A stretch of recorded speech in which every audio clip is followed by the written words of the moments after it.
On 3.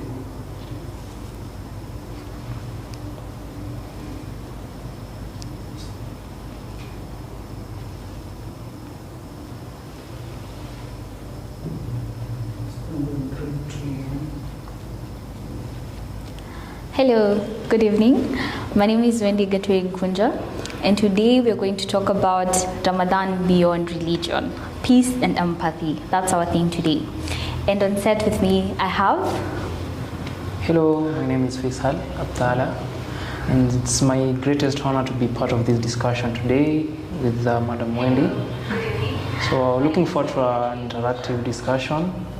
So many people wonder what Ramadan is, and many people wonder if Ramadan is just something that it closes Muslims from doing other things or indulging in other things. But the questions that most of people have today will be answered in this discussion, because we're going to talk not only about fasting, but what else can be done during this month, and beyond religion, what is Ramadan. All right, that's a great start. Should we start with Salam Alaikum? Okay. All right, so we'll just jump right in, okay? So like you had said in your intro, most people wonder, or most people have so many questions about Ramadan. Are you guys being denied? Is it a punishment for something you've done? No, why that long? Why is so strict? So my first question would be, what is Ramadan really about? Beyond fasting, what is it really about? Okay, so Assalamu alaikum. I was requested to do the Assalamu alaikum. So let me just give a brief what is Ramadan before answering your question. So Ramadan is one of the months in the Islamic calendar. It is the 9th month in the Islamic calendar. Currently we are in the 8th month, that is called Sha'ban, and in the next 2 days or 3 days inshallah we'll be entering the month of Holy Ramadan. So Ramadan is one of the greatest months in the Islamic calendar. But so interesting is that there is 4 major sacred months, and Ramadan is not part of it. So the first sacred month is the 11th month, the 12th month, the first month of the Islamic calendar is called Muharram, and then you also have Rajab. Rajab is the 7th month. So Ramadan is part of the greatest month, but is not part of the 4 sacred months. So Ramadan being the number 9 month of the Islamic calendar, there is one thing that is always happening this month, which is called fasting. So in the Islamic culture, or in Islam as a religion, we've got 5 pillars of Islam. So the first pillar is believing in one God. The second pillar is giving charity.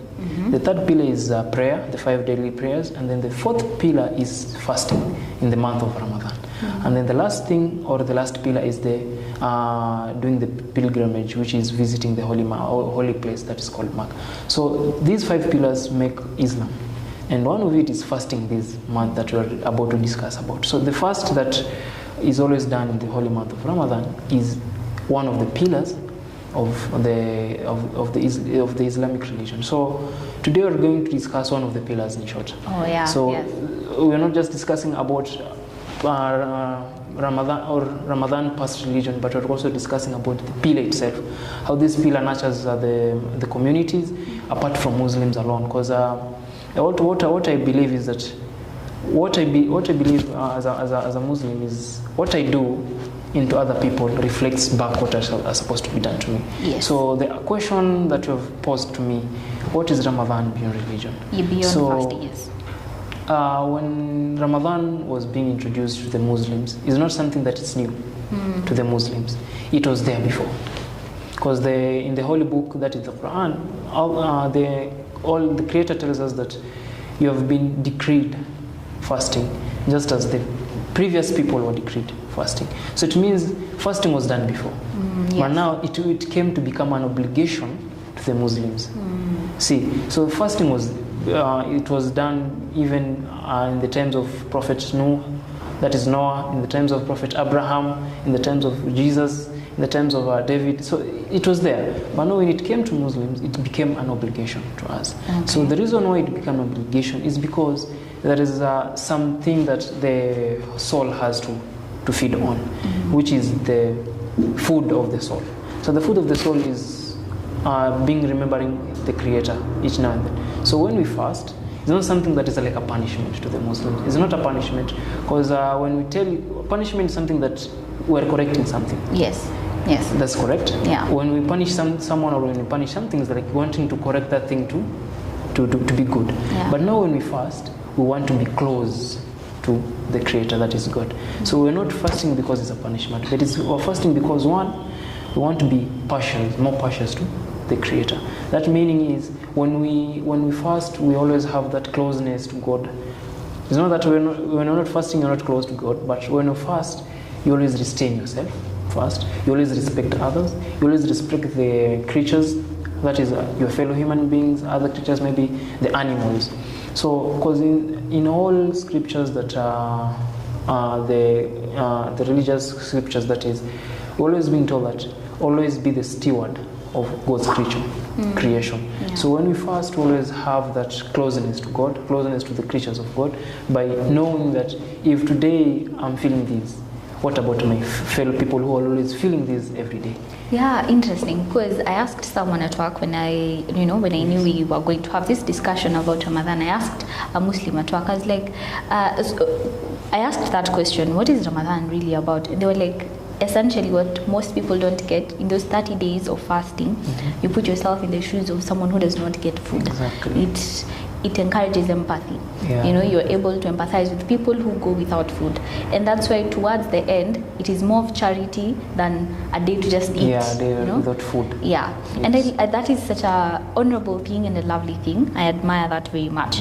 But you mentioned something about the months, and I'm very curious to know, why is it not part of the, did you say holy months? Sacred months. Sacred months. Yes. So why is it such an important month but not part of the sacred months? But though that is a bit, we're digressing, but I'm really curious about that. Why is it not part of the sacred months? So is the sacred months, these sacred months are Ramadan is out of these sacred months because itself it's a holy month on its own itself. Okay. So these sacred months, being the first, the one is the 11th month is called Dhul Qa'dah. That's just 1 month after Ramadan. Okay. And then the other one is called Dhul Hijjah, for which Dhul Hijjah its own self also is as a sacred month, because during the month of Dhul Hijjah there is also 10 days whereby people always restrain themselves, and also on the 10th day is when we perform the pilgrimage, the 5th pillar of Islam now, whereby the visiting of the holy month of Makkah. This is happening the 10th day of the 12th month. And then the first month, that is called Muharram. Muharram is it's like the first chapter of the Islamic calendar. So during this month there is a lot of things happened.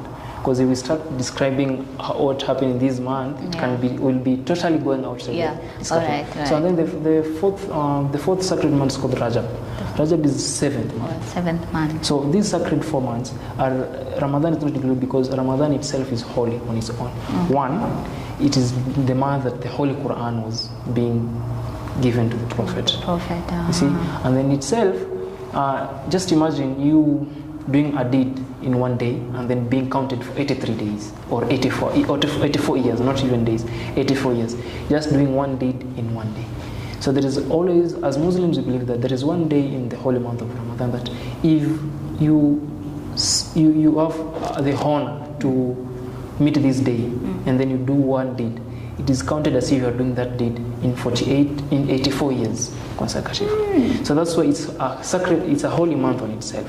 That's why when we count the 4 months of sacred months in the Islamic calendar, we don't put Ramadan in it, because itself it's something that is standalone. It's standalone. And there is one thing, one hadith that is saying that if at all the death will be given one chance to come back in this to life, they only choose one opportunity, that is having to fast or having to meet the month of Ramadan.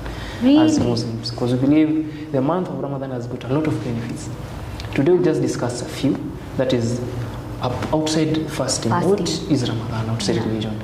But now inside religion there is a lot of things. Maybe we can discuss further about that one, but today we want to discuss outside this something called Ramadan. What do Muslims, or what do the community at large, or even the people that don't believe that I'm not a Muslim, but what do they benefit, or what can I get What can I learn? By taking part. By taking part in this Ramadan. thing, yeah. Before we go on, let me just first say I find Islamic such a poetic language, such a poetic religion, you know, very philosophical. Okay. Even how you're explaining it, there's the depth there, and I like that. So this is going to be very interesting. Next question will be, how does fasting help a person understand the struggles of others? And I think partially you've answered that about, you know, putting yourself in the shoes of hungry people who go without food, and exposing the privilege of having 3 meals a day, Exactly. So if maybe you can add on that, how does fasting help a person understand the struggles of others? Okay, on terms of struggle, now we talk about empathy. Empathy as a feeling, and empathy as something that we ought to do, not just Muslims but also the humanity itself. Because in one of the hadith of the Prophet, he said that not one of you is not a Muslim when his brother sleeps hungry and he's full. So when today I'm seated here, I'm full, and then Wendy here is a little bit feeling hungry, I'm not now, as a human being, I'm not doing justice. So now the empathy concept about Ramadan now comes in, whereby you spend 12 hours with not eating, and then at the end of the day you have got something on your table to eat, and then your neighbor, it can be maybe your next door or someone outside, even not living around you, but he never got the meal to put in the table. He only got water, or even maybe he got something around the beans and scratched the beans, and then he got something to eat. So these things brings out empathy, because you feel the entire population is today fasting, and then at the end of the day there is people who don't have the meal to put on the table. So now the issue of feeling the struggles, feeling that there is someone else also who fasted this day, he never managed to eat. So what should I do as a human being, leave alone as a Muslim now? Because when I put it as a Muslim perspective, is that not everyone that is not a Muslim has got it all figured out. Because there's people who are also looking for things to eat in a day, but they can't find it. It's not only Muslims that fast and then they found that I don't have something to eat at the end of the day. It's also people around the community. So now if you fast the entire day, and then now you start imagining that, okay, there is someone else also there, feels this thing the entire time. It's just 30 days. That is their life. That's their life. That's the daily life. They struggle with having food on the table. Clarify this myth or misconception that I've had. I don't know if it's a myth or a misconception. But like, is it true that the food you're supposed to eat, it's not that you don't eat, that food is given to those who don't have food? Like, say for example, you were not going to have lunch. So that lunch, I don't know where I got this idea from, or I had some, I don't know.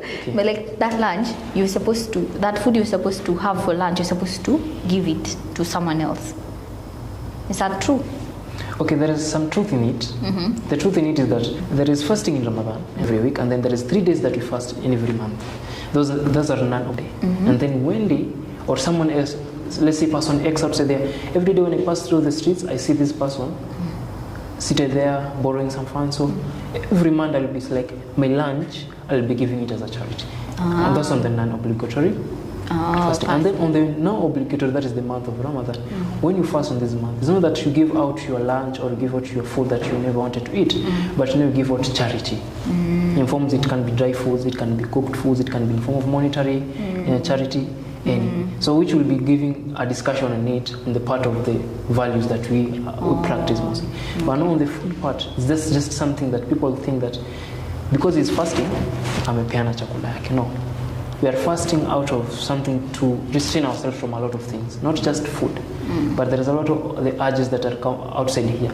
Maybe there is anger issues. You have to fast so that it can calm down. Maybe you're feeling like, okay, I need to reconcile myself with my Creator. You fast so that you can bring the reconciliation back to your Creator. And then you also fast. In this fasting period, it's like a classroom, whereby you go, you read, and then after that you graduate.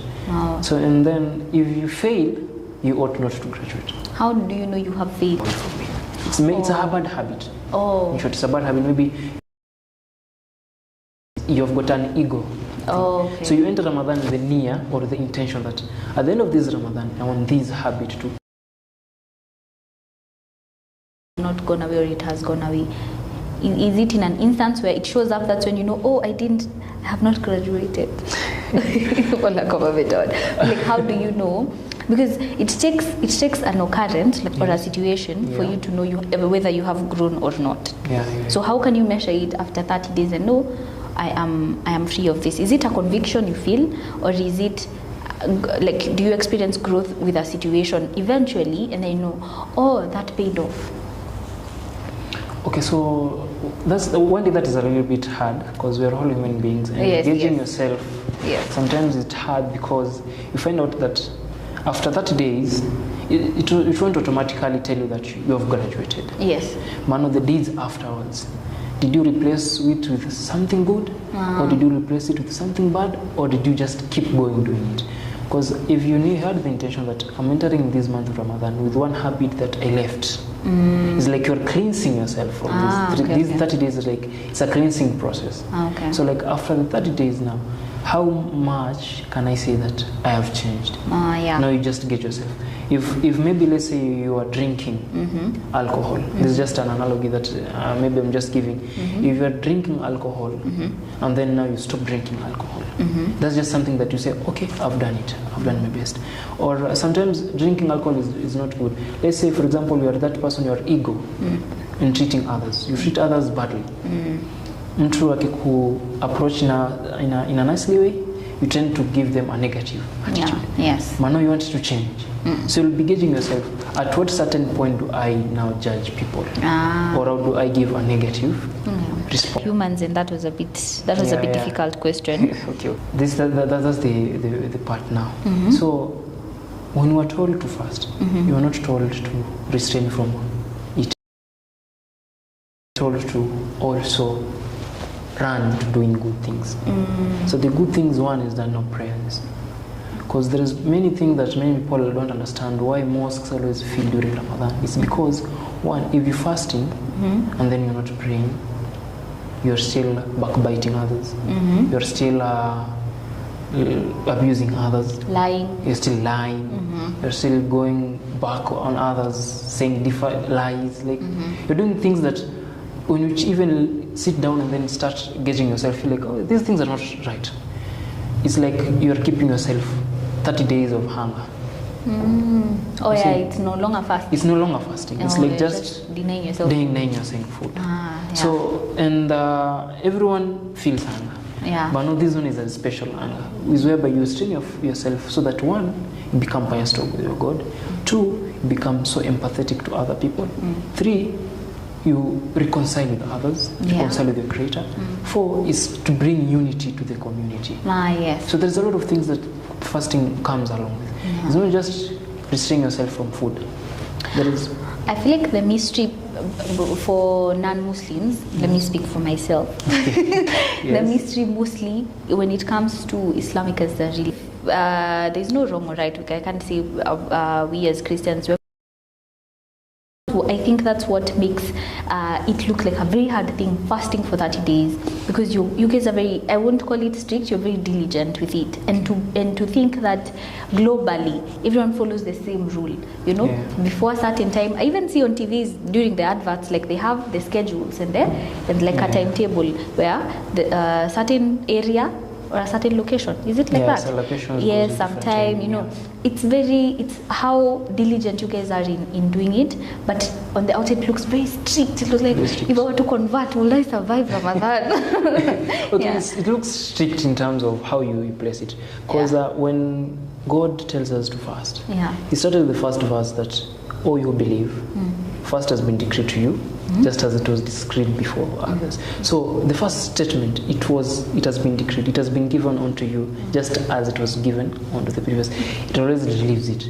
Okay, if people before us were fasting, why should I not fast? That's the fasting. And then, what is the purpose of this fasting? Now, you have to ask yourself, what is the purpose of why fasting? God tells us now, so that you can come. See, after not telling us the purpose, God goes on and tells us, it's just a few, so few. They're grouped into 10. Into 10, that is.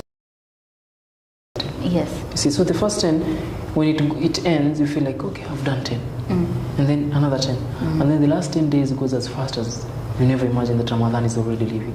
So you find it easier to navigate through. And then another thing is, during the 8th month, that is the Shaban month, you're always urged to prepare yourself in advance. Oh, the one we are in now? That we're in now. How does preparation look like? Preparation is like, first of all, you restrain yourself from the deeds that are bad, and then you can do practice. At least fasting today, tomorrow you're not fasting, and then fasting the other. It's like a practice. Oh, you're doing. like preparing for a marathon. For a marathon. Yeah, it's like preparing for a match 1 week before. Okay. So you prepare such that when the day one comes, you're already on a uko tayari mbele. Yeah. Compared to that person that is waiting to sight the moon, and then says, okay, Ramadan is here with us. Oh. By the time you're catching up, is already 29th of Ramadan. All right. So it's something that Islam is like the way of life. It's a daily life. A lifestyle. A lifestyle. Yes, and I really admire. I admire how I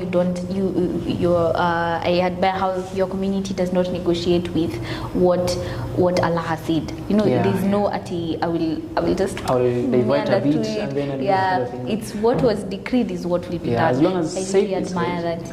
All right, so let's move on to the next question because I'm so full of questions as an individual. All of them will be answered. All right, so the third question will be, what does Ramadan teach about patience and self-control? Okay, so I don't know if it's a hadith or it's a story of learning. When the nafs or the soul was being tested by God to see if it will obey God. One, it was given a test. It is not in the chronological way, but I'll just say it. It was first being given a punishment. A punishment. Punishment, okay. Just normal punishment. But the soul said that you are God and I'm the soul. You are just like, you are Wendy and I'm Faisal. I won't obey you. That's what the soul said. Given another punishment, it was taken to the highest cold. It was kept there so that it can obey God. What is the highest cold? Like, so some cold place. Oh. Yeah. Oh. So like freezing. in a freezing place. Okay. Yeah. Okay. So in a freezing place, but still disobeyed. It says that I'm the soul and you're God. There's nothing between us. And then the soul again, it was taken into fire punishment. But the same soul said that I am the soul and you're God. Yeah. There's nothing in between us. And then the soul was given this task of staying in hunger for a while. So the final test, it says that you are God and I obey you. So after the punishment of 3 things, the last thing was staying with hunger for a while. And then you realize that after staying for hunger for a while, the soul now admitted that you are God and you created me and I obey you. Oh. So the same principle applies in the fasting, whereby you physically stay angry or hungry, not angry. Angry is different. Those two words kidogo, they'll slip in my tongue. So staying in hunger for a while gives you become weak physically. And when you become weak physically, you'll not be in the ability now to start fighting. You see, it teaches you patience. It teaches you that if someone annoys me, I don't have to fight back. That's the first thing. Another thing is it gives you the guard of speech. Because if you are weak, you want to be shouting everywhere. Yeah. Shouting like everywhere. I don't have the energy for that. You don't have the energy for that. Yes. But in real sense, that it is teaching you some habits all along. So it's guarding your speech. The other thing is making better choice. If today I'm not full, I won't be going everywhere, going around, doing things that are not appropriate. I won't be that person that is disturbing others. You will be making a good choice. What if I disturb Nasra and then he beats me back? Because I'm weak. Yeah. So the body will be responding. If you fight someone and you don't have the energy to fight, you will be beaten.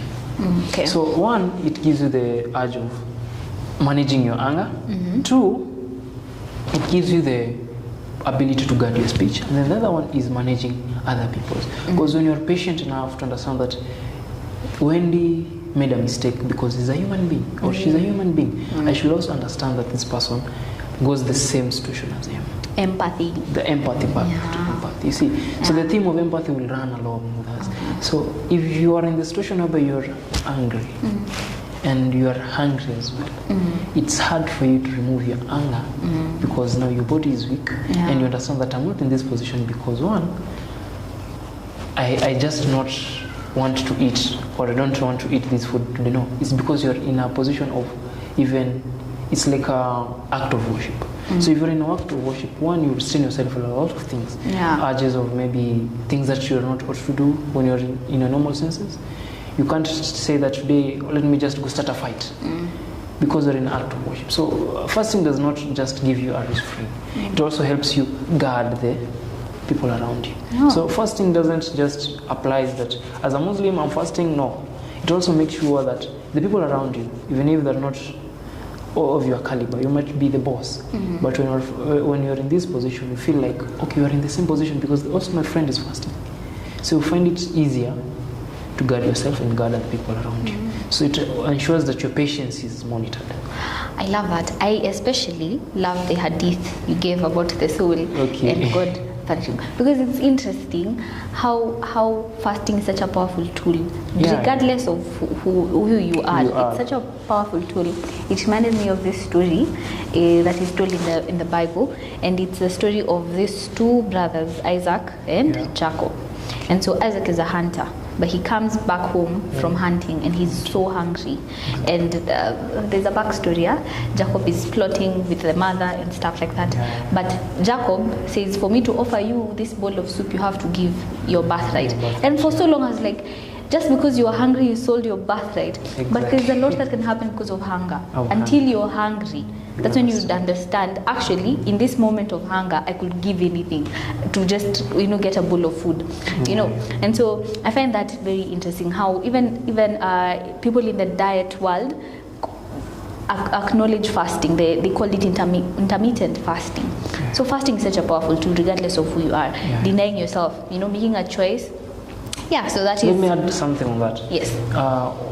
I'll quote from the Bible. In Matthew 4:2, Jesus fasted for 40 days and 40 nights. Yes. So in these, the reason why I'm wanting to quote this is that we as Muslims watch back the descendants of Abraham. So when Jesus fasted for this, it was not out of restraining from himself or wanting to punish himself. It was like a spiritual resolution. Yeah. That, okay, I'm as the person who was sent by God to you, I also have my soul to be kept in watch. So he was fasting to show the people that if you feel like you need to be restrained from temptations, from things that you should not be doing, always keep yourself in the position of worship. And the position of worship that he was referring to is now fasting. Because fasting helps you to avoid conflicts. Fasting also helps you have a peace building capacity. Like, if I'm fasting today, I'm not supposed to harm this person. Yes. It's an habit you're creating. And if I'm not wrong, the psychologists say that a new habit requires 21 days for it to be changed. So you have about 30 days of fasting. So by then you're finishing Ramadan, you have created a good habit of yourself. True. A good habit that you won't only be partial to God, but also partial. You will also be fearing that I should not harm my fellow colleagues at work, at home, in the community, wherever I am, in the matatu. Because you find fasting also, I don't know if it's a joke, but I guess conductors and nurses should fast more so that they refresh. Please shake my hand. So that they should avoid these words. Yeah, because it should be, especially nurses. I feel like to be a nurse, you should have a calling, because you're dealing with very vulnerable people. I agree. They should fast. All right. So let's move on to our next question. How can Ramadan help build peace within a person? So how can Ramadan build peace within a person? So inner peace, that is. So building inner peace, one requires reflection, requires discipline, requires emotional balance. Those are the three things that I guess. Again, for the people at the back. So inner peace requires, first of all, is reflection. And then the other thing is discipline. And the other thing is emotional balance. So Ramadan beyond religion now. Wow. When you talk about reflection, it's not a matter of those fasting alone. When you look at yourself in a mirror today, you always reflect yourself. The mirror effect. Yeah. And then when you talk about discipline is being taught since you are starting in nursery school, way back to to when you are graduating. We're taught about discipline. So Ramadan is beyond religion because it's something that it's being taught in Ramadan. It's also taught outside Ramadan. And then another thing is emotional balance. The way I treat you, do I want to be treated back the same way? Your emotions are something that I will also be watching, even if I am not the person that you are in your shoes. So these three things are something that Ramadan teaches us to build our inner peace. So when we talk about reflection, that is the first day of Ramadan. Hellfire, or the doors of anger, the doors of hatred, it will be closed, and then the doors of love, the doors of sympathy, compassion of other people are all open. So that whoever is in this month, even if you check, if I'm not wrong, I remember in high school we were being told that my disciplinary master was always used to say that I don't understand why, but during Ramadan, cases of disciplinary are always low. You see, so the discipline in terms of students in themselves, they go high. So these are students, stubborn people. We all know that students are always stubborn. So leave alone all these students, come in the communities. You find out there is some sense of balance. I'm not saying that there's Muslims that do these things, but the serenity itself gives people even around the community have the feeling that this is outside there is feeling hungry. So if at all I've got a food on my table, why don't I give charity back? Now you reflect that if that comes along, staying from morning to evening without eating, what about people you give out? That's reflection. Discipline, the waking up in the morning, leave alone all the discipline, the part whereby now you have to treat other people good. You know, where you introspect and say, you're like, if you're being honest with yourself, say, I am a person who has anger issues, or I am very problem. Can that fall under reflection? Is it a time for you to look inwards? Yeah, exactly. Yeah.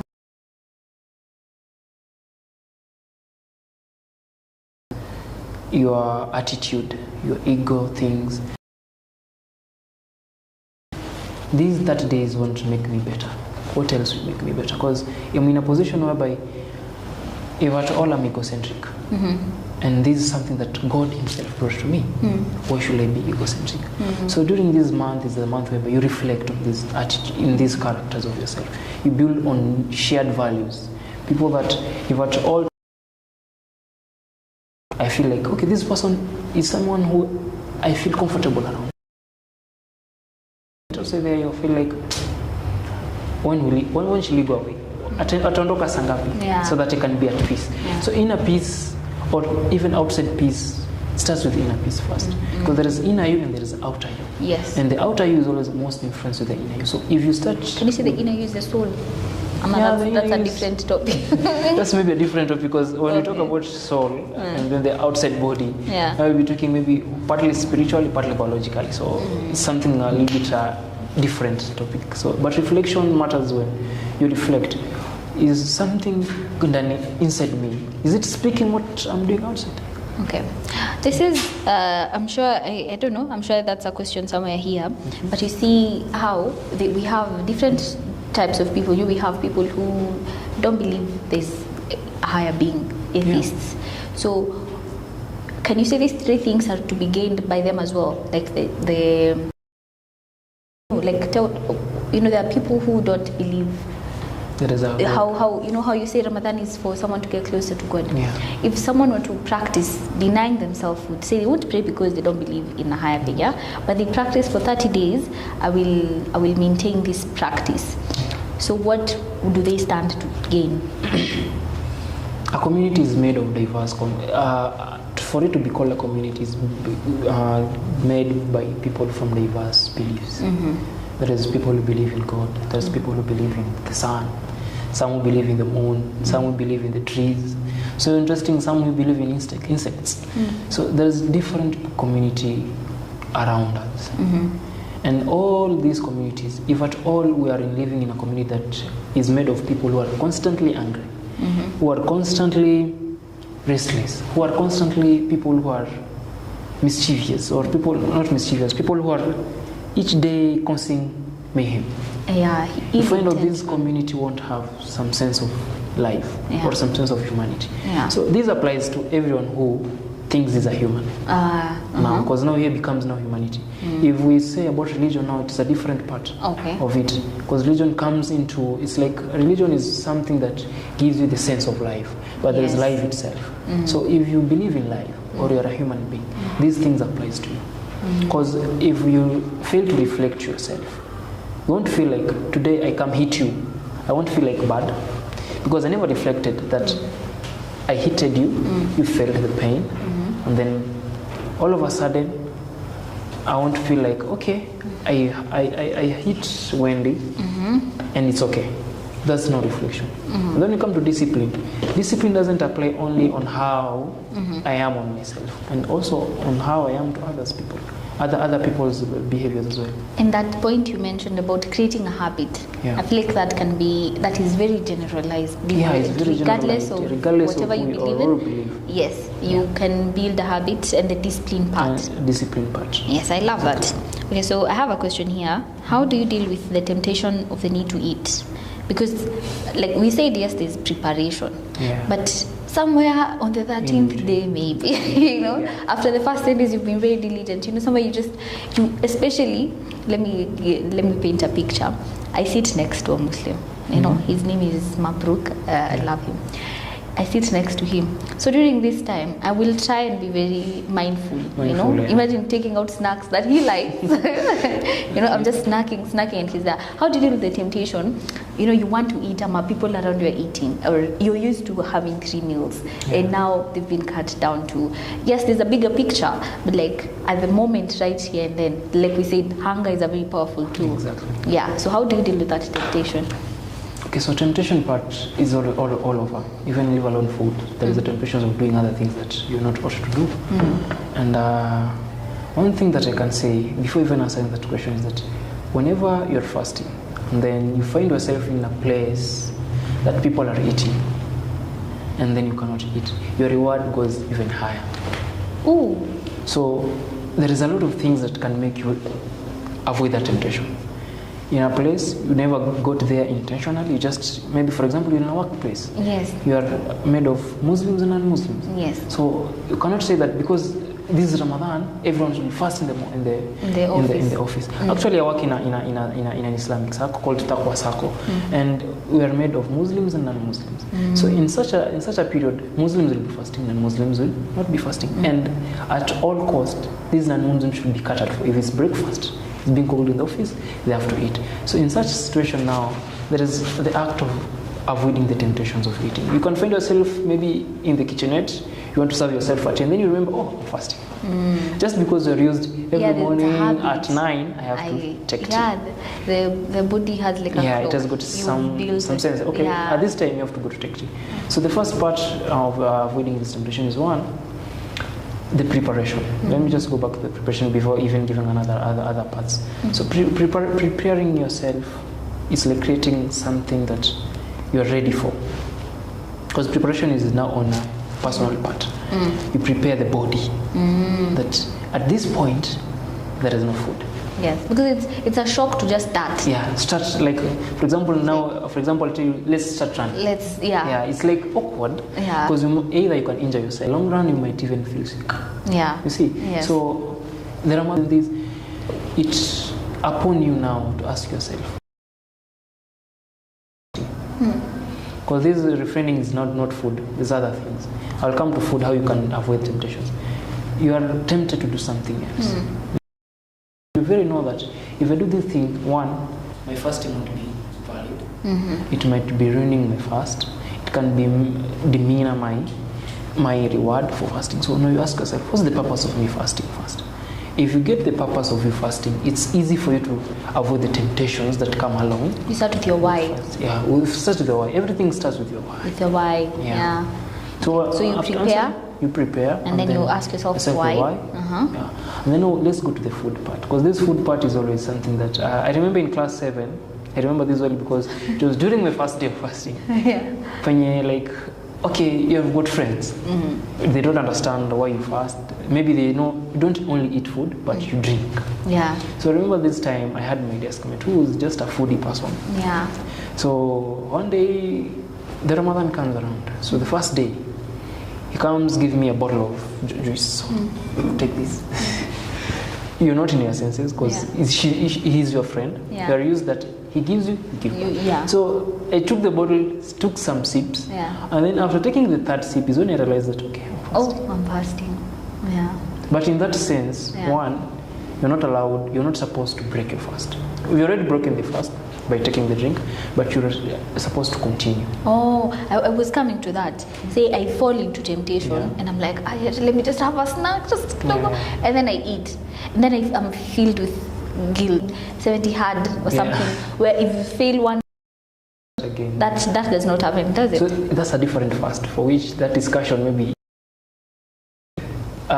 For this one, for the obligatory, if you unintentionally took out water, you are not supposed to break that fast totally. Or because I've taken a sip of water now, I go buy burger.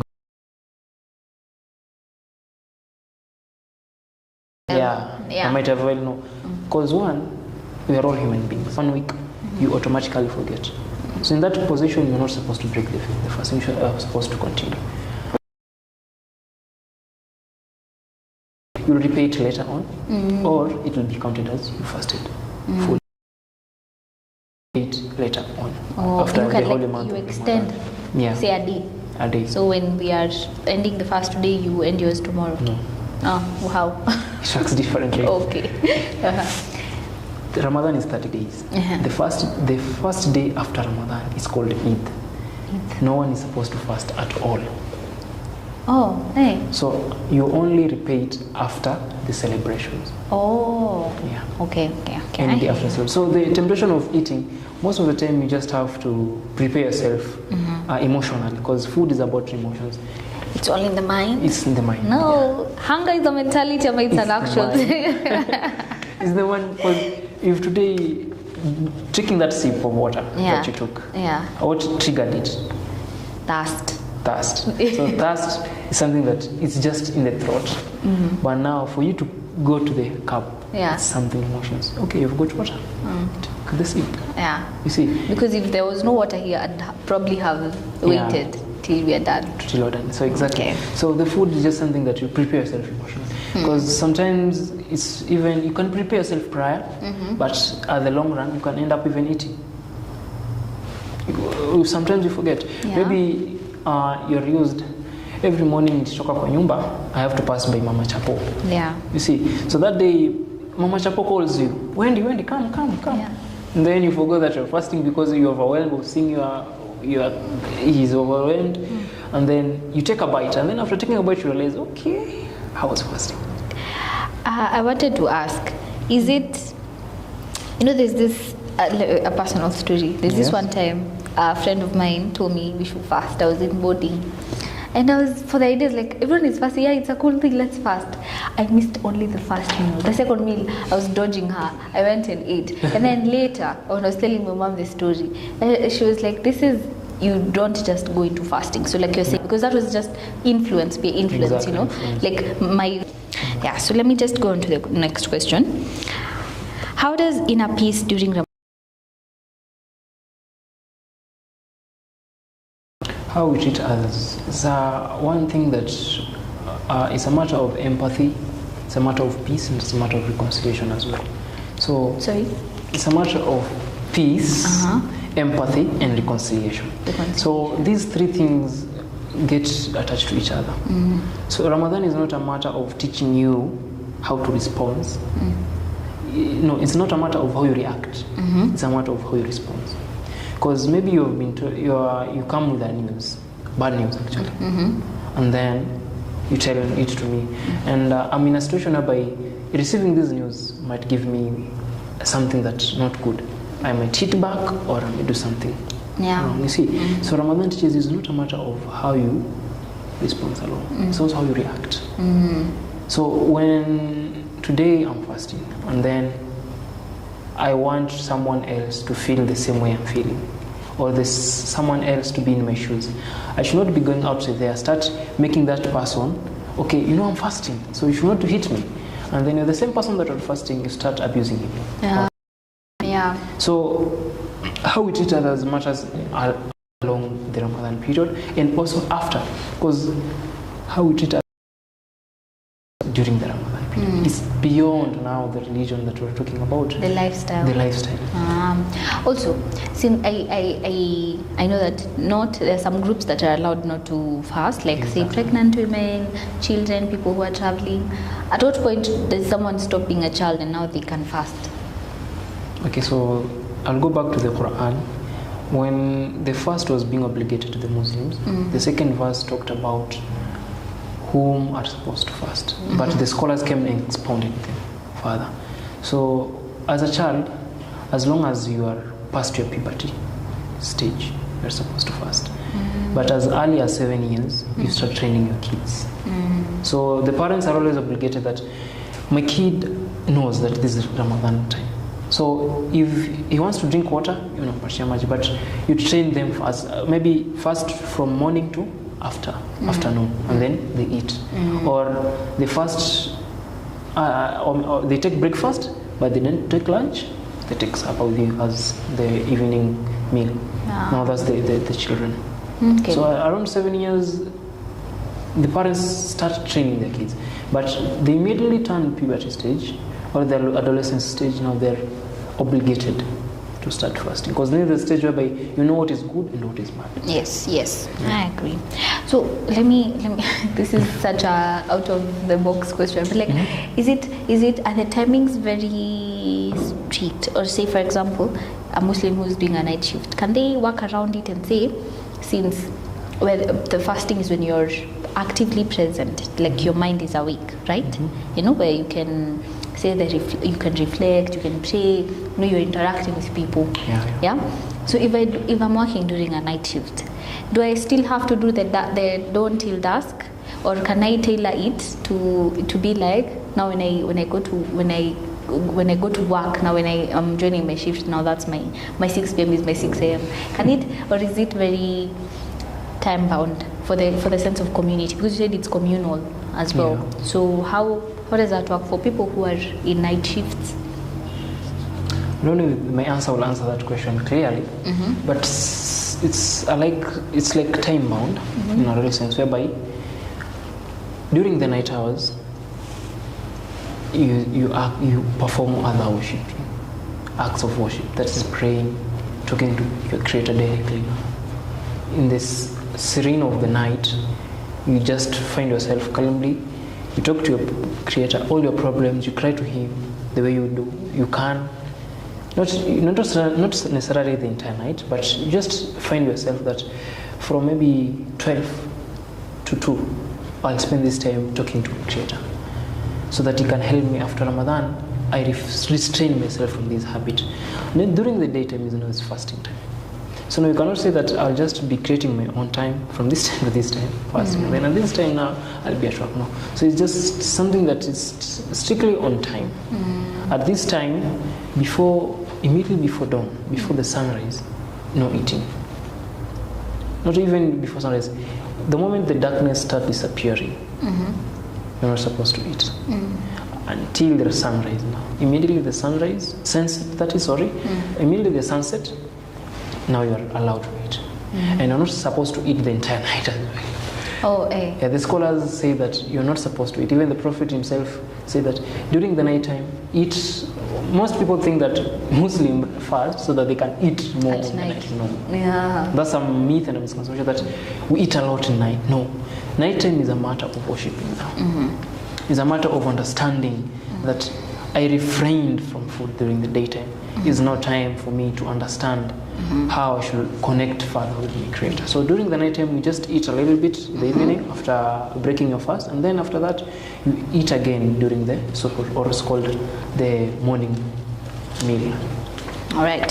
So there's a question here from the audience. Yes. I will just read it as is written. Okay. So I feel like during this time, you try to refrain from sins and bad stuff. So what if you're in courtship or marriage? Do you get to deny your partner conjugal rights? Is that part of fasting? Okay, I'll answer that question in 2 ways. I'm not married, so I'll answer it in two ways. Also, is conjugal right bad stuff? It's not a bad stuff, but it's a bad stuff. The second thought now. That's why I said I'll answer it in 2 ways. All right. One, there is those who are married. There are those who are married, yes. Halal marriage. Yes. I'm calling it halal marriage because something is constituted. They signed for the paper and they say that we are married. And those people who call themselves girlfriend, boyfriend. Which is in Islam. I want to touch that much because it's something that is out of this topic today. Yes. But maybe in the future we'll come and discuss about that one. Yeah. So these two, if you are married, halal marriage, during the day of fasting, you're not supposed to indulge. At all, even say it's not during the period of fasting. See, we are fasting from like say before the sun rises, Yes. and after Sunset. Sunset. So during the night. Okay, now I said during the daytime. So that is but daytime during at night. fasting, because fasting I told you is daytime. Night is for praying. So you're only allowed to do sexual intercourse between your wife or your husband during the night time. Oh, I thought it was for 30 days. It's not for 30 days. Oh. And there is a punishment when you do intercourse during the daytime. What's the punishment? The punishment is fasting for 60 days consecutively. After the 30, or you start 30. after this? After the 30. After the After 30? repaying the one that you missed, and then now start 60 days, the punishment. Or if you can't fast this one, you feed, I can't remember the verse exactly, but you have to feed. Maybe we'll refer to that one and then post to the comments how many is it orphans you're supposed to feed for how many days. Okay. But for these 60 days of fasting, now is whereby you told me that if you miss one, will you start afresh? Yes. If, for example, you're fasted day 1 to day 59, and then Ramadan, because this requires a little bit of much knowledge. Oh, okay. To dig deep into it. But maybe I'll answer it in the comments as I go do research on why is it much that one. Is it harsher? Yeah, why is it harsher? Yeah. Also, maybe a topic for another day. Yeah. But like, why is sex regarded as something that will that will make you impure? We will talk, because it is in very many religions that even I don't know where, I will not quote, if I don't know, paraphrasing, even in the Bible during the times of fasting, when women who are in their menstruation period were not allowed to fast, like having sex and stuff like that. Like, why is it viewed as something that's dirtifying, like that's a dirty thing? We will talk about it, or maybe you can answer if you want to. Okay, I'll answer the part of the menstruation part. Menstruation is a part of purification. So it's like you're removing blood. Yes. Dirty blood outside. So in the period of purification, a lady is not allowed to fast because she's purifying her body.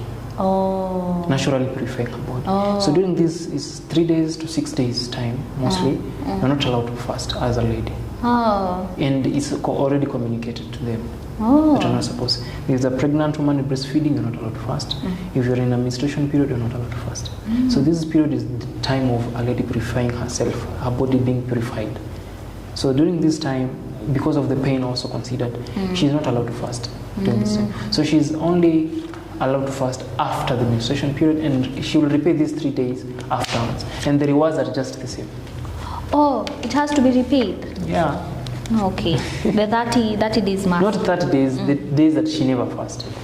So after the celebrations are done, Yeah. say for example, your menstruation period lasted 4 days. 4 days, just so after the 4 celebration, days. immediately after, you can choose whenever. You can choose before Ramadan. So for example, the one who did not, they prepare yourself during maybe the sacred months, during the days that you can feel that you are good of health.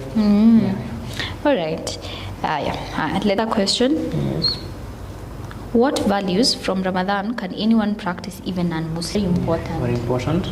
The second value is empathy, which is the theme of today, actually. One of the themes today, empathy. The third one is discipline, which I mentioned earlier. And the fourth one is charity. Charity.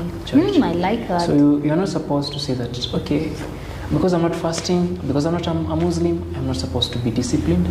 I'm not supposed to be empathetic to others. I'm not supposed to give charity, or I'm not supposed to be grateful. So on the part of gratitude, gratitude is being grateful of the blessing of God. Yeah. That today I'm alive. Yeah. That today I've got something to eat, and also today I'm of good health. Yes. Because one of the things that many people take for granted is health. True. Until you enter into a door of a hospital door. Yeah, they say a healthy man has many wishes, but a sick man has only one. Yeah. Yes. So being grateful of these blessings, you feel them during Ramadan. Staying with hunger the entire day, feel like, okay, if at all someone stays this is the lifestyle of someone else, how does he or she feel? So you become now grateful of what you have. Of what you have. Yeah. Wow. So it's not a must for you to become a Muslim for you to be grateful. True. See, so anyone can practice gratefulness or gratitude at all costs. I might be grateful of something small. Other people have to be done big for them to be grateful. But this gratitude that I'm talking about is something that anything that is done upon you, you have to be grateful of it. Yeah. It can be even someone greeting you. It can sound small, but you have never been greeted the entire day from morning, so why take it so slightly? Yeah. So gratitude is something that it's not that because we are fasting so that you can be grateful or you show gratitude. No, even outside Ramadan now, outside the religion, even if you don't believe in God, be grateful of what you have. Yes. We're told thank you should be a word that is thrown around a lot. Exactly. Thank you, thank you, thank you, thank you. Yeah, you should not be tired of saying thank you. No one should earn a thank you so much. You don't have to work so hard to get a thank you from you. Because sometimes even saying thank you can give that person a motivation. Yeah, like, oh yeah, I did something nice. So the second value. Yes, you said gratitude. So now we are on discipline. Discipline. But before going to discipline, we can go to. Yeah, let's go to discipline because I wanted to connect them as therefore. So discipline. So discipline, when you talk about discipline, it tends to circle around our daily lives. And mostly leadership, because as AOLF, African Youth Leadership Forum, we ought to nurture leaders. And we cannot become a leader when we're not disciplined. Yes. And now it applies in our daily lives now. You wake up early in the morning, take a shower. It's like a routine. Take a shower, board about 20 minutes, get to job. See, the third thing is empathy. I hope you guys are taking notes. Empathy. Third value is empathy that I talk about. Empathy is a long discussion. That's a long discussion. That's why it was one of the themes that we want to discuss today. Yes. So when we talk about empathy, empathy for me is something that you feel others. Yes, you put yourself in their shoes. You put others in your shoes, exactly. Yeah. Yes. If at all Wendy is sad today, what makes her sad? Or what makes Wendy happy when she's sad?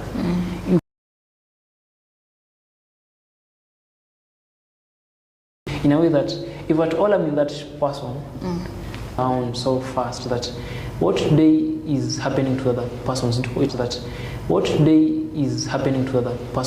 can happen to yours. Yes. So yes. Empathy is something that we ought to live with.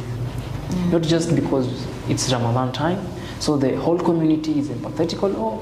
You don't have food, take this food. You don't have milk, take this milk. It's something that we should practice daily, actually. It's something that we ought not to just feel it. We should have it in action. Because maybe I'm looking at you, I'm feeling it. Because I feel like feeling only, that is feel and leave it at just feeling sorry for someone, that's sympathy. But if you take action in making the situation better for the other person, now that becomes empathy. Because empathy doesn't question how is it your problem. It is how can I help solve that problem. Yeah, if I were you. Yeah, if I were you, how would I solve that problem? And I like what you said, because most people walk around with ignorance, and ignorance is bliss. You know, right now, we have not experienced war as Kenyans. So you do not know what people who are experiencing. So every time you see online, stand with Palestine, stand with those, you don't actually empathize with them, because it's very far-fetched. It's not something that's affecting you. But then people who are there, every making it to the next day is a blessing, it's a miracle. But we take so many things for granted. So empathy is such a wide topic. I feel like everyone should really research about empathy. And because we won't get to experience everything in life, I'd recommend for people to read about the human experience, read about different human experiences, read about war. Because when you read, you get to live an experience that you will not get to physically experience. Read about orphans, what their struggles of not knowing after I leave these children's home after 18 years, where do I go, where do I start? I have no backing, I have no money. People are very ignorant about these things. So I feel like empathy is such a core thing. If as the human race, we can have a mantra or like a theme, it should be empathy. Because imagine if the whole world were to practice Ramadan and to practice these things diligently. We will eradicate war, corruption, so many things. So empathy is such a big thing. You actually touched about orphans, and you made me remember something that I was listening. Actually, I did read while I was doing my Islamic classes, that is madrasa, when I was young. And there's this hadith that touches me every time.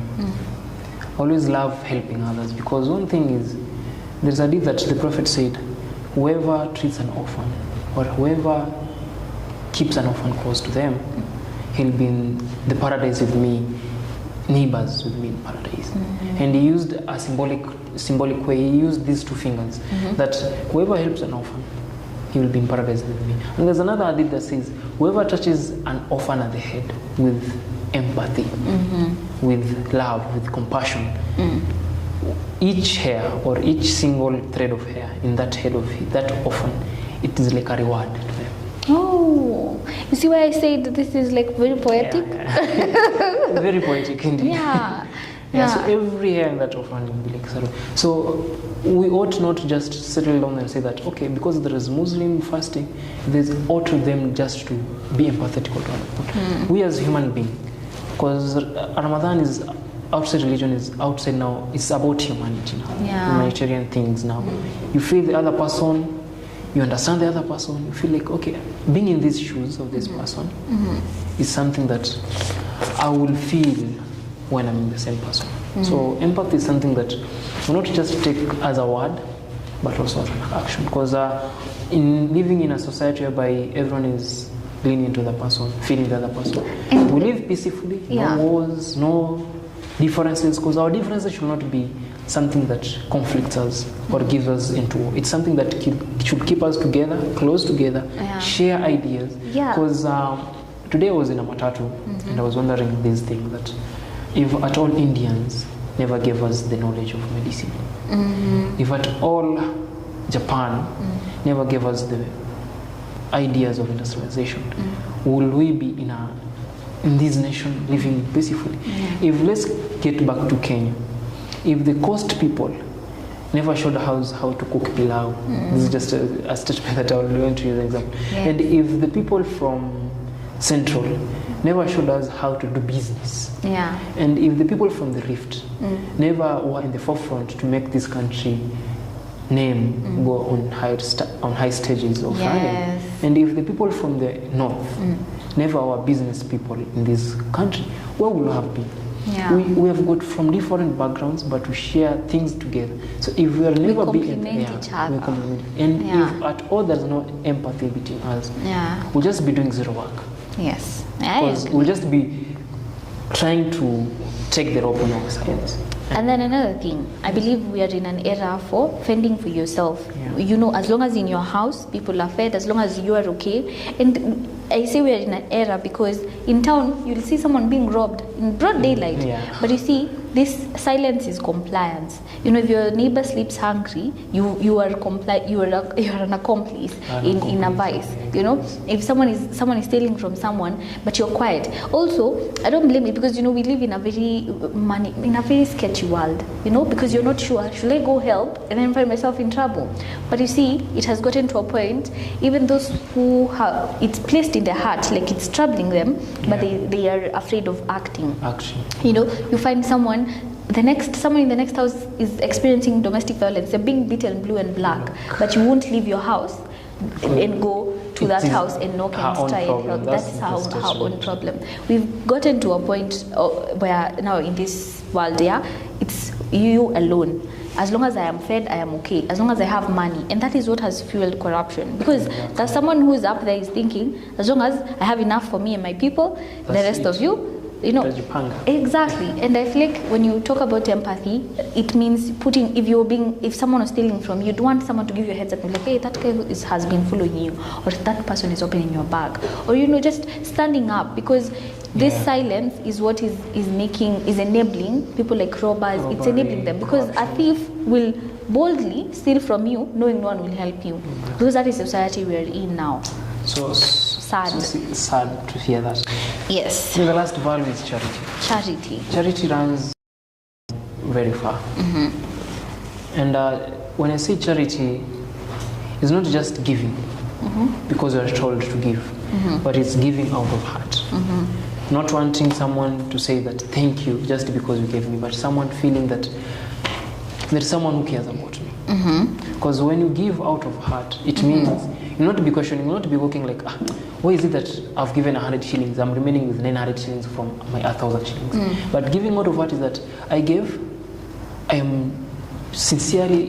out of my heart, pure, and something that I don't expect that it will be coming back. But we ought not to think that it won't be coming back, but in the long run is that God always give it back to us in tremendous ways. So charity is something that is not just something that we practice in Ramadan, but something that we should give it our daily lives practice. Because if today I give out because I have many, it doesn't mean because I have many, it will stay with me for long. The one who gives is the one who takes away. So if the one who gives tells you, give it to other person or give it to the needy, why should you keep it in your pocket and say that, okay, when you become a billionaire, who told you that becoming a billionaire, you become close to God? So it's something that we should question ourselves, that I have got 100 shillings today. You walk on the street and someone just asks for 10 shillings. Why should you not just break that 100 shillings? Give that person 10 bob. Remain with 90 shillings. Not knowing that you walk some distance and then it comes back to you in a way that you never expect. Maybe that 10 shillings, it avoids you from getting into an accident. That 10 shillings, it avoids you from getting robbed. That 10 shillings, it avoids you from getting, maybe you were to spend 5 minutes to reach to the roundabout, but you spend 7 minutes. Between these 2 minutes extra, there is an accident that happened in the roundabout. You save yourself out of your humanity, out of your charity giving. So charity is something that, it's a value that is not just within Ramadan, but also something that can be practiced outside by anyone, regardless of the religion, regardless of your belief, regardless of who you are, but as long as you feel like you're a human. I feel like we should rephrase this four values and call them the pillars of humanity. No, the way that we have like the 5 pillars of Islam, we can have now the pillars of humanity, because everything you're saying is truly like very good, especially when you say the one who gives is the one who takes away.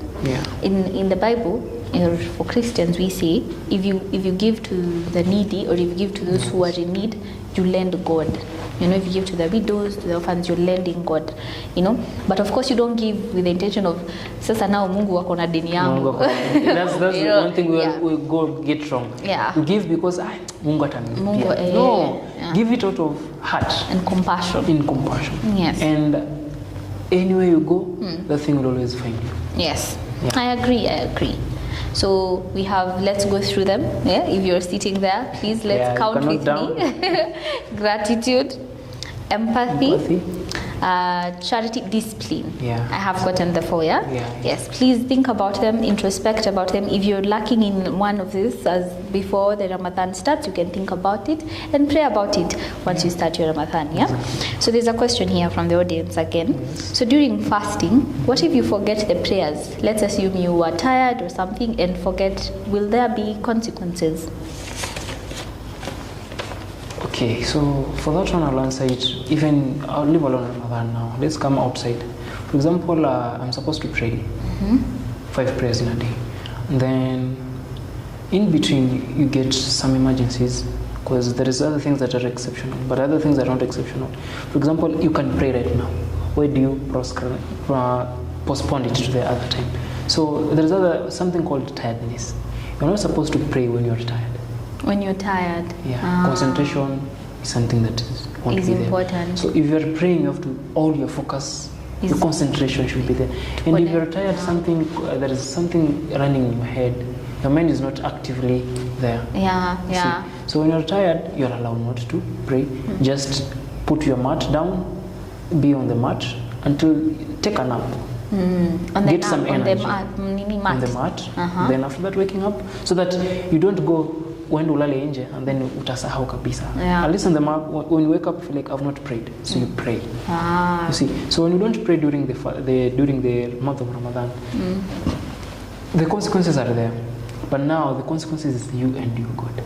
Because as we start, I forgot to say this, that fasting is a unique act of worship. You cannot compete with any other act of worship at all.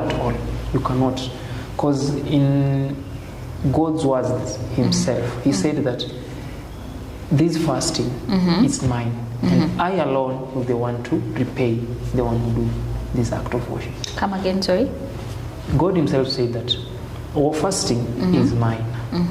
And I alone am the person that can reward whoever practices this act of worship. Oh, yeah. So no one can quantify that today we may fast, today you fasted for 12 hours. Okay, so each hour you'll be rewarded this and this. No one can quantify. Yes. God himself said that this is mine, so leave it to me. So if at all you feel like you didn't pray, ask yourself a question: which prayer did you not pray? If you are in a position to compensate it, because there is allowance of compensation. For example, I'm traveling from let's say Nairobi to Nakuru. It's 3 hours, and then I start traveling from 12 to 3. There is a prayer between 1. See, I missed that prayer. I reach in Nakuru around 3. Am I supposed to say 1 is already passed, or am I supposed to compensate it? You are supposed to compensate it, because it's not something you did out of intention. You did it out of you are in a circumstance that never allowed you to do so in the present. You can pray in your sick bed. You can pray while sitting. You can pray while in a boat.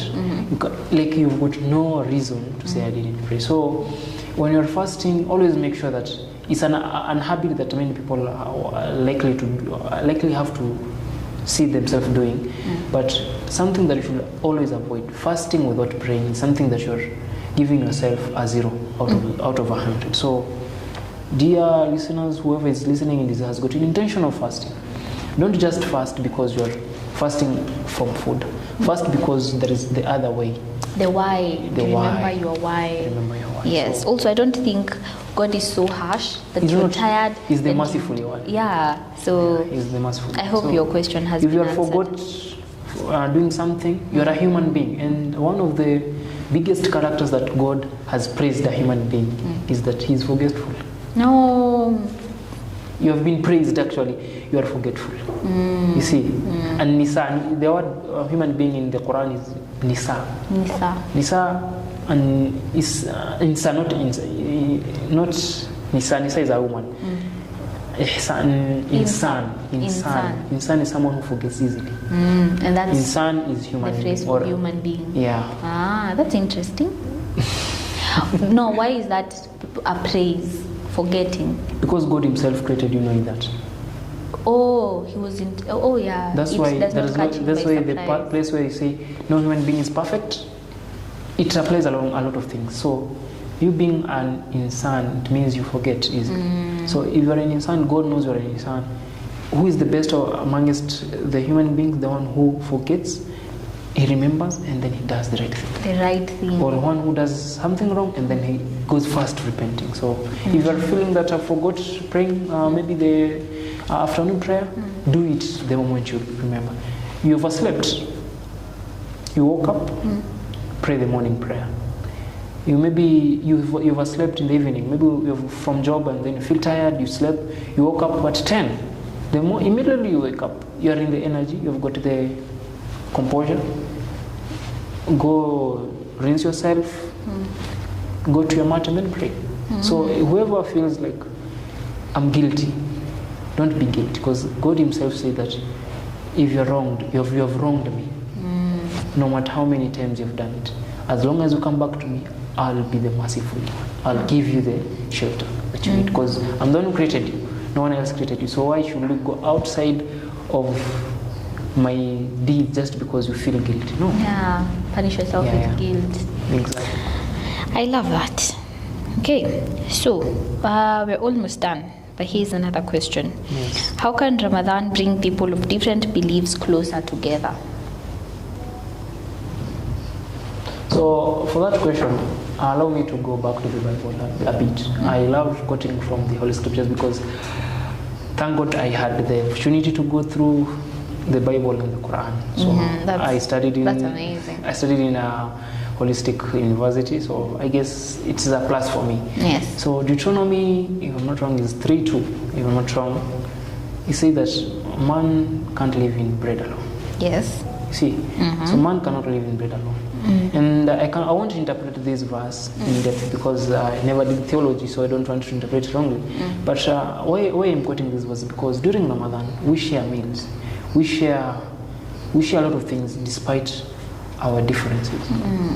You can find even Muslims inviting Christians to come eat together, so that it brings the neutrality of humanity together. Because if I invite you to my house, there's a lot of benefits you get and I get. Because the moment you come into my house, you bring blessings.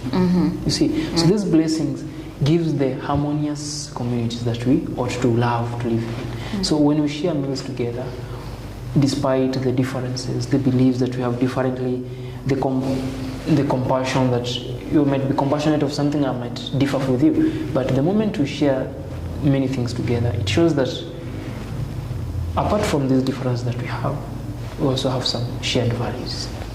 That as a community, if we want peace, we have to come together. So in this period, when we share these different beliefs together, it brings peace. It manages the community from having conflicts each day and time. So these habits go along. After Ramadan, you find out that my friend who is a Christian can invite me to their home peacefully with like utakuwa ile. But he's Muslim. Yeah, he's a Muslim. Yeah. But because we shared things together, you'll feel the comfort, you feel the peace of inner peace that, okay, he's my friend, she's my friend, why should I not go? You see, so these shared values brings about the peace in the community, it brings about humanity, it brings about the empathy still. Because when you feel like, okay, I can learn from you, and we can learn from each other. So there's something that you know I don't know. And there's something that I know you might not even know. And if you want not to know it for an entire life, be away from me. That's the simple way. Because if I have to want to know something from Wendy, what should I do? I should know what can we share. Yeah. What is relatable? What is relatable? So when we search the relatable thing now, it's easy for us to connect as a community. Rather than saying that, okay, Wendy is a Christian, I'm a Muslim. We are different. Who said we are different? It's just some myth and misconception behind our mind that, okay, he's a Muslim, I'm a Christian. We don't share anything in common. Let her be whatever she wants to be, I'll be whatever she wants to be. In the long run is that we'll create hatred in our hearts. We'll create something that even God himself doesn't want. In comparison. Or they do this, we don't do that. We do this and do that. For which comparison is something that as human beings kills something that called humanity. It kills humanity. Comparison kills humanity in the long run. Enjoy and happiness actually. So when we compare ourselves to others because we've got different beliefs, and that has been the root of like the religious fights people have. Exactly. Comparison. But if they truly understood what God intended for how humans should live, it's in harmony. You know, you believe in this, I understand this, and I respect it, and you respect mine, and we cohabitate and we live together peacefully. So that's something that we ought not to just ignore. Because when we ignore, religious fights are there. And I don't know, but for others, but for me, I always find it comfortable to live with anyone, because my experience with different religions is something that has cultivated my respect to the people. I'll respect that you believe in this. I'll respect that should not be touched on this matter. Yeah. And if it's a matter of debate, there is a certain position that I cannot extend, because I won't extend in that because then when I touch this place, it ignites a lot of hatred. Yes. So it's better also, as we live in different communities, also learn from other people.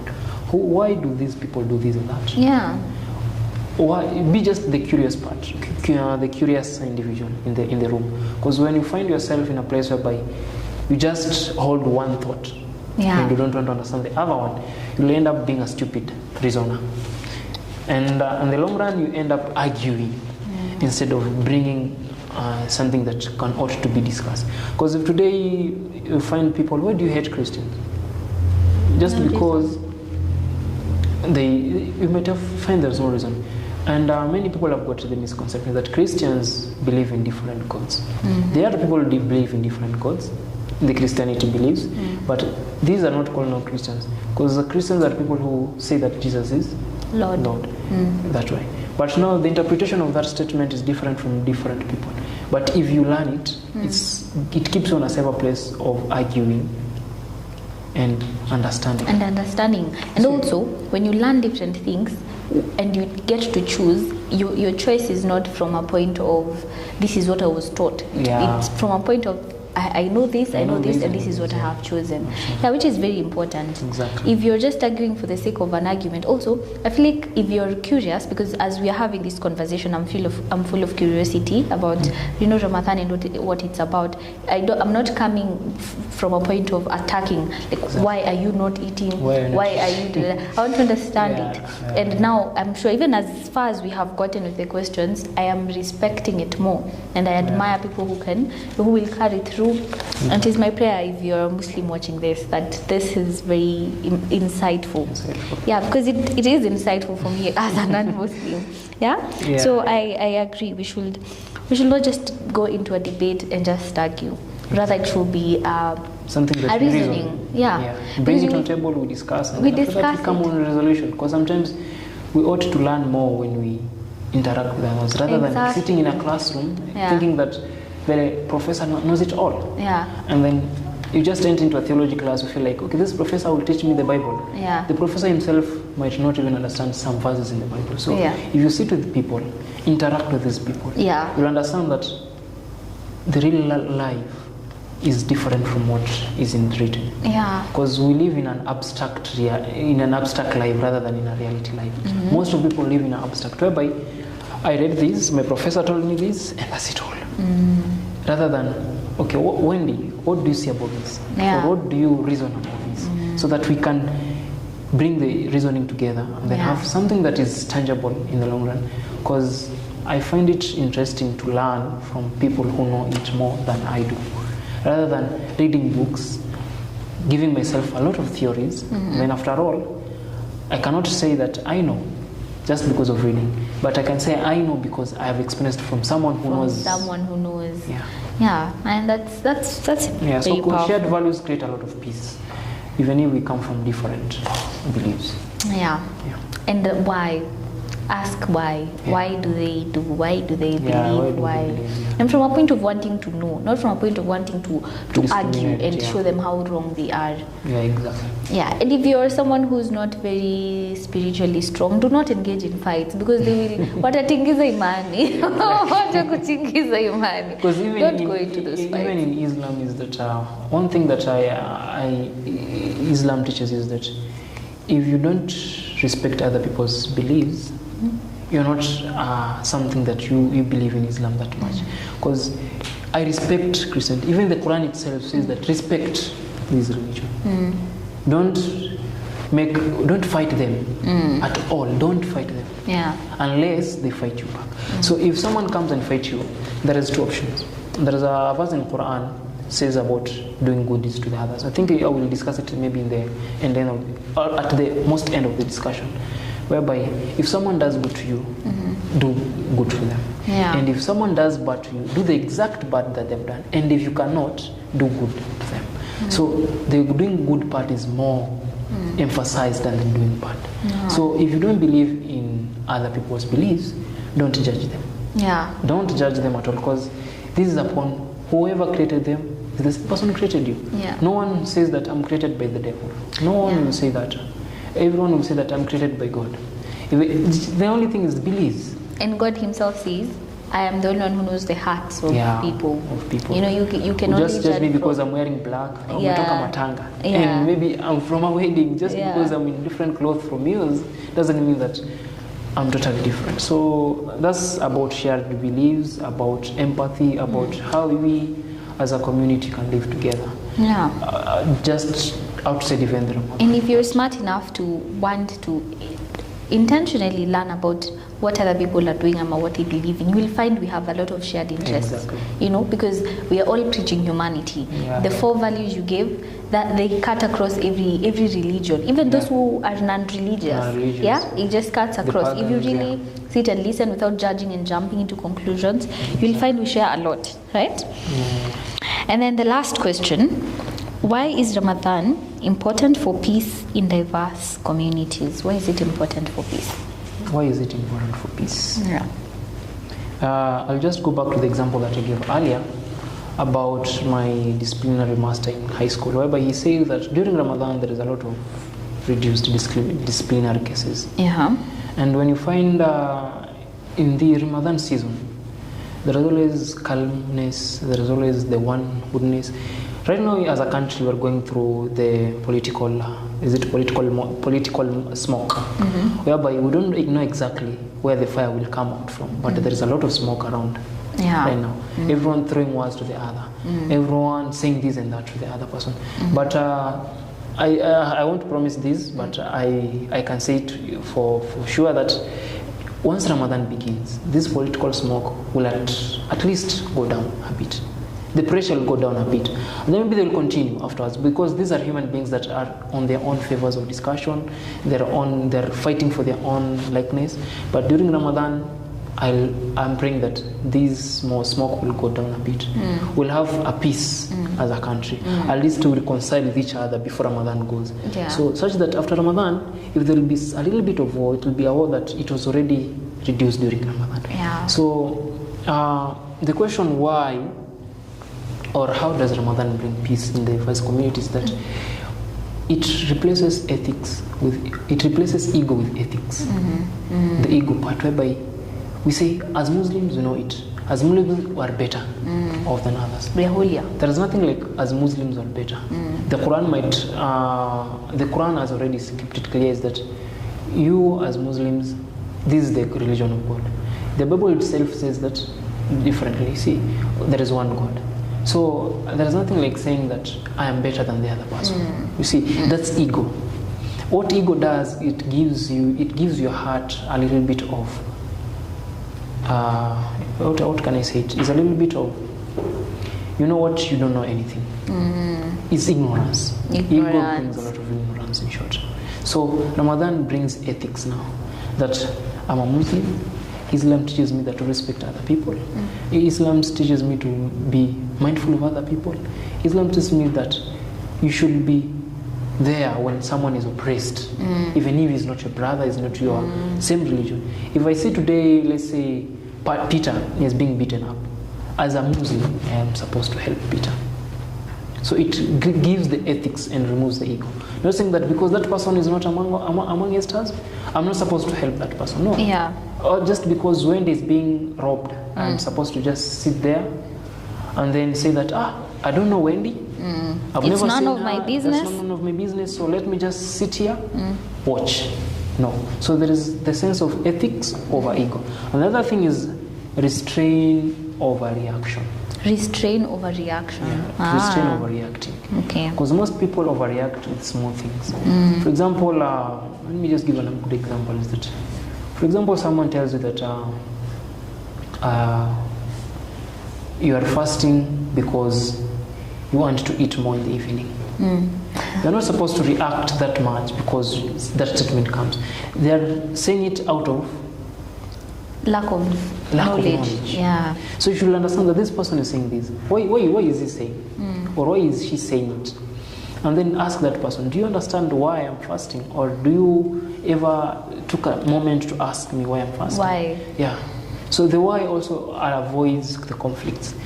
Brings peace between the communities. Because you find out that today I'm maybe in Nairobi, whereby there is different people. Tomorrow I might go to somewhere places where they don't know even what is Muslims, what is Islam. Yeah. You see, because people think that Muslim is a religion, it's a tribe. When you go in some places, you can find that they think that Muslims is a tribe, or they think that these people don't belong in Kenya, they belong in outside one.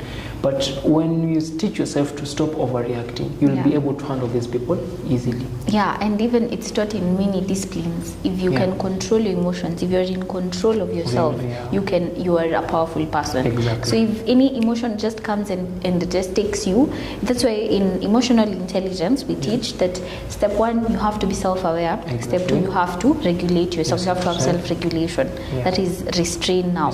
Because only a toddler can react the way they want. If they don't get something, they throw themselves down and they cry. But as an adult, you have no reason to be reacting. Some situation where someone just come and hit you with a word. That's also a hitting, but should you also hit back with a word? Or should you just stay silent? So Ramadan, or beyond religion now, Ramadan teaches us we should not overreact in everything that comes around you. Because sometimes silence saves you a lot.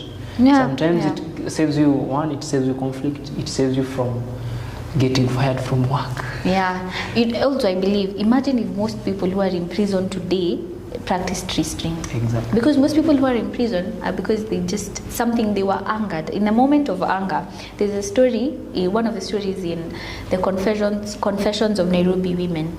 And this girl finds out the partner is cheating, and in a moment of anger throws a bottle at the girl, who is with the man, and the bottle injures her badly. I think it's damages that are really bad. And she goes to prison, and when she's writing the story, she just cannot believe that. You know how you can't believe you can go to prison? You just think, I don't know what people think. You don't know who. I don't know what people think about who belongs in prison, but you don't think it could be you. But in a moment of anger, you do something and you end up behind bars and you've ruined your life. Or in a moment of anger, you go fight someone and that someone has a weapon, a lethal one, and they fight back and you're hospitalized. It's irreversible. It's irreversible. So So the other thing that, or I can just say that Ramadan brings peace, is about compassion over injustice. So whereby there is another hadith. I love quoting hadith because they give the real life now. Leave alone whereby you say that this is a Quran, I cannot interpret it. But this is now hadith gives you the real life. Hadith says that one of the Sahabas or one of the disciples of the Prophet, I narrated that the Prophet says that if you see your brother, he never said if you see a fellow Muslim, he said if you see your brother being oppressed, fight to help that person. And then they answer that, and if we don't have the strength to do so, what do we do? What do we do in such a situation whereby you are in a situation whereby we cannot help that person, and then we find out that we are weak in terms of maybe fighting back to maybe is being robbed. What do you do for that person? Do you just run away, or do you just say that atajipanga, or what do you do? The question comes to you say that restrain all your hands. If this person, you cannot beat that person, call for help. Call for help. Call for help. Because there is no need for you to go in there and then get beaten as well. Yes. So just call for help. So most of the time, many people think that just because this is Wendy or this is so and so, I cannot be in a position to help. So let me just go away. But if it's one person, if you gang up 3, you can help that person. There's a situation where he is holding a gun. What do? Call a policeman. Most of the time, these things doesn't happen in real life because how can I call a policeman? Now I'm trying to IB. You see, in such a situation, maybe one, you can help with this person. Wait, akiumizwa, you take that person to the hospital. Have you helped? You have helped, yes. Rather than just talking away, leaving that person there, you have helped. One, sometimes you can get yourself into trouble by doing that. But whoever sees is the person who will judge you. That is God. Whoever saw the action is the same person that will judge you. Whoever judges you in this earth doesn't have any power, he doesn't have any authority over you, but whoever saw that action is God, and he will judge it appropriately. Yeah. So in most cases we always just leave things to others, thinking that it's upon him.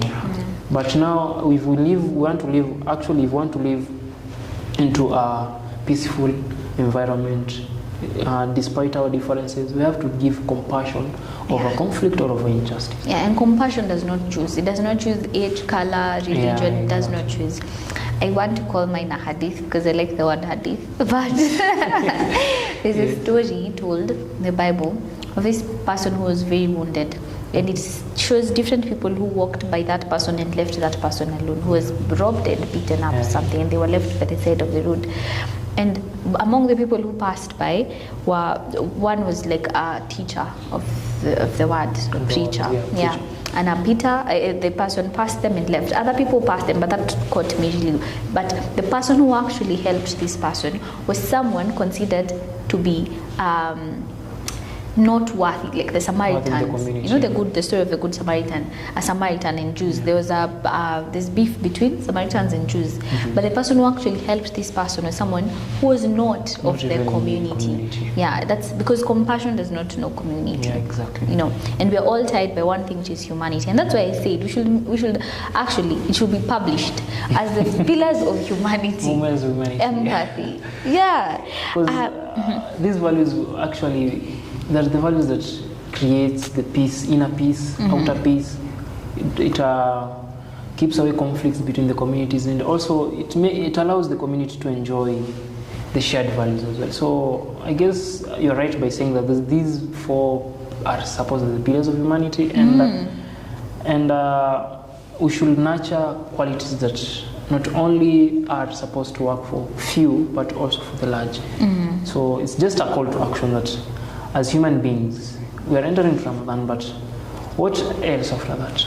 Because there is always life after the event. So Ramadan beyond religion is something that as human beings, as humans, we ought not just to say that, okay, this is for Muslims and we are not supposed to do with them. Yeah. So we all take these as humans and people that value humanity, people that value that it's life, it's not just because this is someone from from a different religion, I should not take the step of helping this person, guiding this person the way right. Because we find nowadays you can get lost in town just because of an ignorant mind.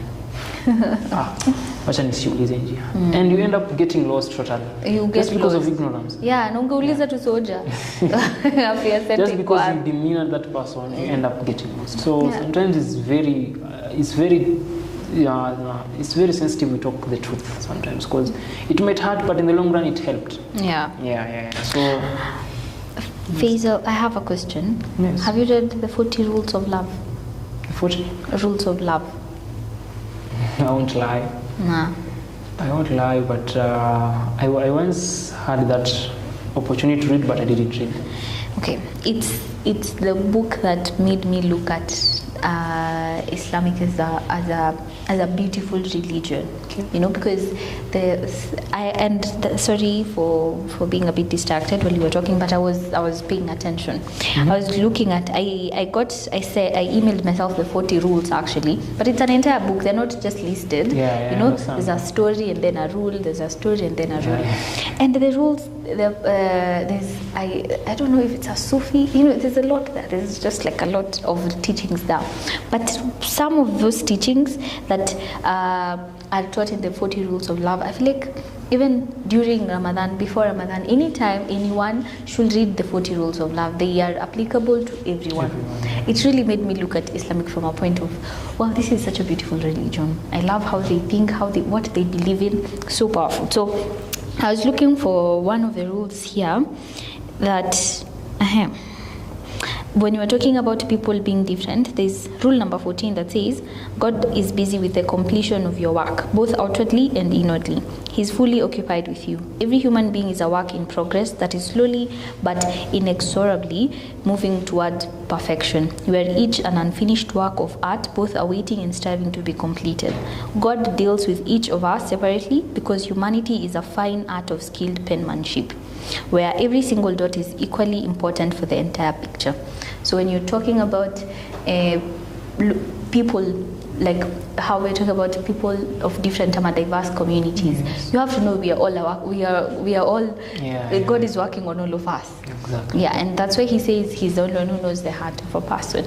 Yeah, because even in the long run, one star cannot make a galaxy. So we all need each other in making the humanity feel alive. And I guess if we ought to just feel like I am myself and no one else should interfere with my life, we ought to lose focus, because you can be the best of yourself as you think, but in the world no one knows how better you are, because the one who competes with himself or herself, he thinks or she thinks that she's faster. Yeah. But the moment you are now in a race of many, you realize that you're so slow. You're so slow. So slow. So. And what is defined as being a smart person is the knowledge of that you're not smart, that you don't know anything. That is how you'd say, that's how you know a smart person. Someone who acknowledges what they don't know is more than what they know. They know. Yeah. I really do recommend this book, 40 Rules of Love.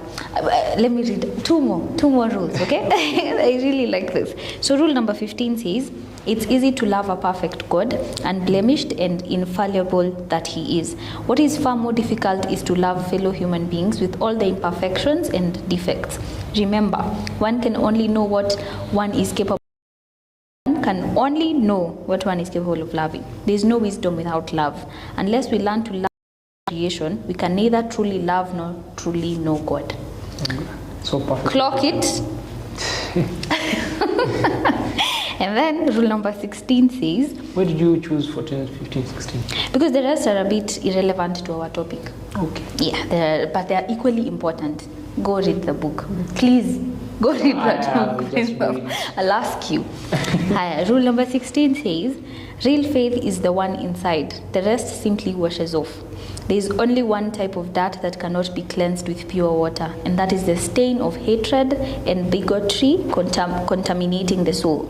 You can purify your body through abstinence and fasting, but only love will purify your heart. Yeah. Clap!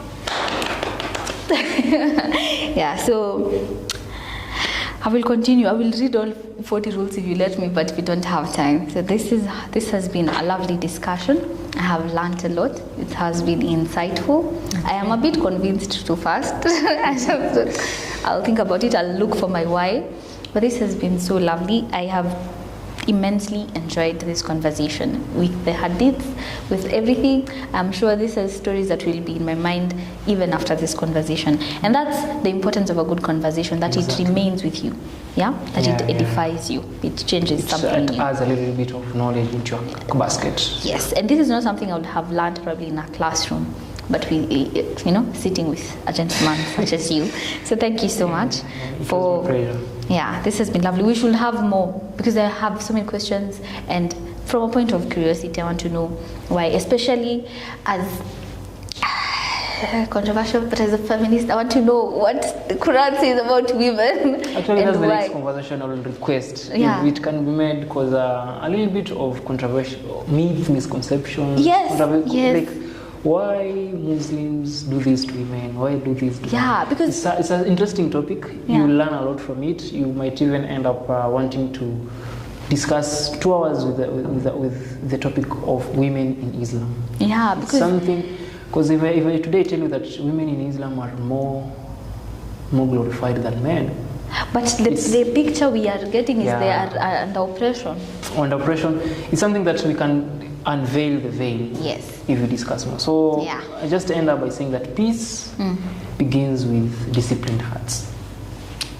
Peace begins with disciplined hearts. Because our theme today was one is peace. So peace begins with discipline. Discipline is one of the values that we said is the pillars of humanity. Yeah. So if we need peace, we have got disciplined hearts. And disciplined hearts outside Ramadan, outside religion is something that we ought to practice most. So if you want to if you want to acquire inner peace, if you want to have peace with your neighbors, with your friends, with the community around you, start being disciplined. Have a disciplined heart, not a heart of desiring everything that you see around. So a lot can be avoided if we have disciplined hearts. So that's one thing. Another other thing is empathy builds strong communities. Empathy is something that we say that if we discuss it just empathy alone, it can take us a day and it won't end. So empathy is something that we have to practice. Don't just sympathize. Have the empathy with that person that you are seeing, the person that you're interacting with. Feel the person. He or she might only need a word from you, a good word, a positive word to make her day, to make his day. So don't just sit there thinking that, okay, that's her own, that's my own. So we should always be empathetic to other people, to the creatures of the Almighty, and be the steward of empathy, not just the person that brings in compassion, conflicts. Anywhere you sit, there is conflict. Yeah. But just be the person that makes people smile. Yeah, that whenever you can. Peace. Yeah, because sometimes you might be going through bad days, but the only thing is someone who is empathetic. Yeah. Makes our day. So the last part is about youth, and this is something that I ought just to say it as we end, because our youth have got a future, and a future is within us, but it's upon us not to bring it.